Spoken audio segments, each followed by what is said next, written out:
नथिया गली में नौजवानों का नवाज शरीफ से मोहब्बत का इजहार सामने आ गया। नवाज शरीफ ने चाहने वालों को देखकर गाड़ी रोक ली।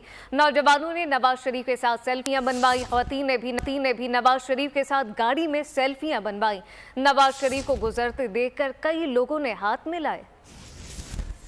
आपको बताएं कि नथिया गली में नौजवानों का नवाज शरीफ से मोहब्बत का इजहार, जबकि नवाज शरीफ ने चाहने वालों को देखकर गाड़ी रोक ली। तफसीलात क्या है, फातिमा शिराजी से जानते। फातिमा, बताइएगा क्या कुछ हुआ, किस तरह से मोहब्बत का इजहार किया गया नवाज शरीफ से? जी बिल्कुल, पाकिस्तान मुस्लिम लीग नून के सदर मोहम्मद नवाज शरीफ जो है वो आजकल मरी में मुकीम है और रोज बरोज जो है वो नई फैमिली जो है वो क्या नाम सदर नवाज शरीफ को देखते हैं और वहीं रोक के वो गाड़ी रोक लेते हैं।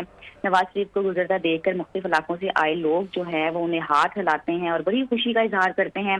खुशी को देखकर मियां मोहम्मद नवाज शरीफ जो है वो उन्हें बहुत अच्छा डील करते हैं और उनके जज्बात का ख्याल रखते हैं। नौजवानों ने नवाज शरीफ के साथ सेल्फियां भी बनवाई और इसके अलावा खवातीन ने भी साबिक वज़ीर आज़म नवाज शरीफ के साथ गाड़ी में सेल्फियां बनाई। और ये जब से वो मरी गए हैं, ये आज कोई तीसरा रोज है कि अलग अलग फैमिलीज जो है वो उनकी गाड़ी रोकती हैं और इस तरह मोहब्बत का इजहार कर रहे हैं। जी, कायद मुस्लिम लीग नून नवाज शरीफ से मोहब्बत का इजहार किया गया है अवाम की जानिब से नथिया गली में। सब्सक्राइब करें और बेल दबाएं ताकि कोई खबर रह न जाए।